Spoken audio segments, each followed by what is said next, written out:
You know, the real downside of living in Cambodia is that once you have moved here, it's actually really hard to leave again. The country is warm, welcoming, people are kind, and life can be simple and really relaxing.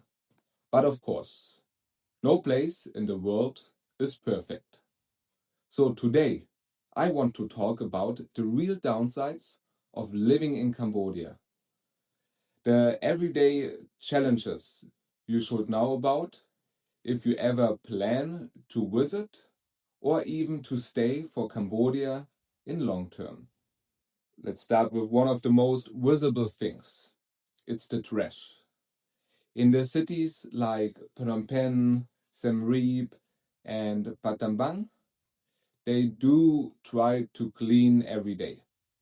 Um, but of course, but because of the hot and humid climate, trash starts to smell really fast. And the worst thing is to riding your scooter or sitting in a tuk-tuk right behind a garbage truck.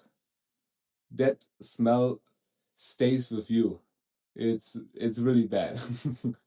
So try to avoid this. But yeah, in general, where I lived in Siem Reap, it was actually always fine. You see it sometimes, you feel it sometimes, but it's not bothering you so much. And where there's trash, there are street dogs. Personally, I never felt they were aggressive toward me, but some street dogs have rabies, and rabies is still a real risk in Cambodia, especially outside the cities. You need to be careful. But luckily, there are organizations, both locals and foreigners, vaccinating street dogs and temple dogs to reduce this problem. So, there are some cities, they are cleaner, some less. As I said, Phnom Penh, Siem Reap, they are totally fine, in my opinion. But Sihanoukville, honestly, Sihanoukville isn't my favorite city in Cambodia. Some foreigners even call it Horrorville. Why? More trash. Yes, they have scam call centers. They have a lot casinos, and with this coming drugs and prostitution. And a skyline full of half-finished skyscrapers that were abandoned after the casino boom collapsed or and with the COVID-19 pandemic as of my information. But also here, it's not all bad. I stayed there a couple of weekends. I even ran there a half marathon. It was beautiful half marathon. You run 10 kilometers along the coast of Sihanoukville, and the beaches just outside the city are actually beautiful. With really delicious squids you can buy from the friendly sellers there. The squids are really good and really cheap. And from Sihanoukville, just a 30-minute boat ride, and you are in a paradise, on the paradise island Korong Samlem or Korong. But I actually prefer Korong. I will talk about this in another video as well. So Sihanoukville, the city itself, is nothing, or it's not somewhere I would like or want to live. But for a weekend or just go to the island, it's totally fine. Let's go and jump to the third point. Trash burning and air pollution. Outside the cities, trash usually just get burned. To that, there are occasional field burnings during the dry season. And yes, with both of this, the air quality can drop bad. But funny enough, for me personally, Cambodia's air is actually better. I used to need asthma spray here in Germany every year for a few months, especially in the summer. I need it for 2-3 months, almost every day sometimes. And here in Cambodia, I only needed it once in 3 years. So why trash burning is annoying, and overall, for me, breathing is better here in Cambodia. So, the weather and the electricity cost. In the video before, I said I love the weather here, but to be honest, it's a double-edged sword. From March to June, it gets extremely hot in Cambodia, like really hot. AC is basically running all the time, and electricity bills can go up. So it's getting more expensive in this time. And I also always get a bit stuffy nose in the mornings from too much AC, which I don't like. But from July, when the rainy season starts, until February, I mean the rainy season stops in October. Anyways, but this is my favorite time. A bit more rain, cooler weather, very comfortable. Sleeping with no AC is totally possible. And in the mornings, you might even need a sweatshirt on the scooter. Funny, right? Another downside can be the language. Khmer is not easy to learn, and outside the cities, English doesn't get you very far. But here's the thing.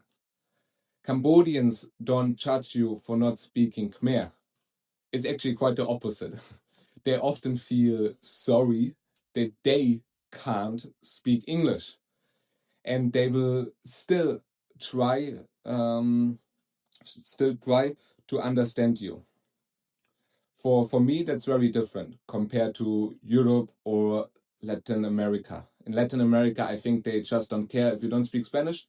They not really aware of that people speak other languages, and they just don't care what you're talking. And then you have a problem. In Cambodia, not. They still try to understand you. But still, communication can be tricky. Even when Cambodians speak really good English, sometimes people just say, yes, noted, without actually understanding, or they tell you something different than what they mean.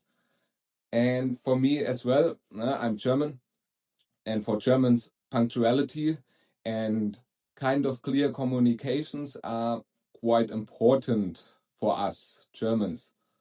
And I'm already on the lower level here in Germany. But in Cambodia, being on time or arranging things clearly can be difficult, sometimes even impossible. And honestly, that can be frustrating at times, or sometimes that's okay, but it's not happen all the time. So, if you love Western food or products, you have to pay more for it in the supermarkets. Supermarkets for European or American stuff are more expensive than in Europe or America. Simple cereals, for example, can cost double or triple. The funny part is, if you go to the restaurants and order Western food, it's still the same or actually cheaper than back home here in Germany. So you adapt. Eat local when possible and treat yourself to Western food from time to time. That's how I was handling this topic. And for me, totally fine. And to be honest, I was in Cambodia to eat also the local dishes and not just my German or European dishes. So I think it's fine. So transport is another weak spot. The new airport in Siem Reap looks nice, but it's way further out of town, harder to reach, and more expensive. Approximately the 1 hour drive from the airport to the city with the officially shuttle bus is $8, and by car or tuk-tuk, I think it's at least $15 I paid. A 5 to 6 hour ride by bus, for example, from Siem Reap to Phnom Penh, it's just 10 to maybe 15 or $16, depends on the company. Phnom Penh is in general a little bit better with the transportation, especially with the new airport opening soon or already open, not sure. It's easier to come to Cambodia from all over the world. So that's a plus point. And Phnom Penh have actually a cheap public buses for only 1,500 real. That's less than 40 cents per ride, no matter the distance, as of my informations. So, because I mentioned real, the Cambodian real is the officially currency of Cambodia, but not the only one. Next Wednesday in my new video, I will talk about money and banking in Cambodia. It might be interesting for you if you plan to come here for a tourist, or especially if you plan to stay here as an expat for longer. So back to the transport topic. Still, outside Phnom Penh, public transport basically doesn't exist. No trains, very few buses. For longer distance, you need buses or flights. For everyday life, you will need a scooter, bicycle, or a tuk-tuk. And a little tip here. In the cities, tuk-tuk drivers might sometimes try to charge you, especially as a foreigner or a tourist, more. It's not dangerous, just part of life. If you want to avoid this, you can use the apps. They are like Pass app and Grab working as well. So the prices are clear. And then I would recommend just give the driver at the end a small tip so everyone is happy. Okay, now the last part, politics. Cambodia is not a democracy in the Western sense.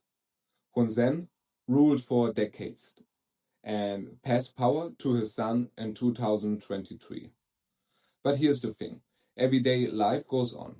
Cambodians do talk about politics, and as a tourist or expat, you don't have to fear speaking out. There's no heavy military presence on the streets or something like this.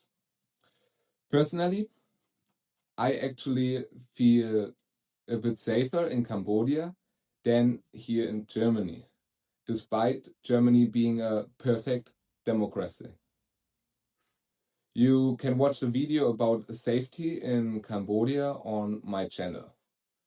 Of course, every country has problems. No government works perfectly. But what I noticed, even with all these challenges with the Cambodian government, Cambodians seems to actually live happier and more relaxed than many people in richer and more democratic countries. I heard recently it's a little bit harder to get a long-term visa in Cambodia. Uh, uh, until 2024, it was actually very easy. Now Cambodia follows with other countries like Thailand and make the process apparently harder and also more expensive. Mm, but the 30 days tourist visa is not affected by this. As of my information, I will check it out. I will go also soon back to Cambodia, and then I will do an update video on this topic with the visa. Okay. So conclusion. Yes, Cambodia has its downsides. Trash, street dogs, air pollution, extreme heat, and more expensive Western products, weak infrastructure, and imperfect politics. But for me, those things never outweighed the warmth of the people and the relaxed lifestyle. And that's really the point. No place is perfect. It's about what works for you. In the next video, I will talk with you about the inside of my daily life here in Cambodia, how it really looked for almost 3 years. And it's also the start of my very first Fit Abroad series, where I will share why fitness and a healthy lifestyle matters so much and which simple habits you can change to feel a little bit stronger and healthier. And no matter where you are in the world, where you live, you don't need a gym, just no excuses. Okay? So, I will see you on Saturday. If you enjoyed this video, please like and subscribe, give it a thumb up. It would really help this channel. And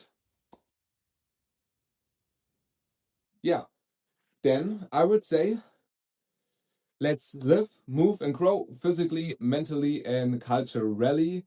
And then I will see you all on Saturday. Bye bye.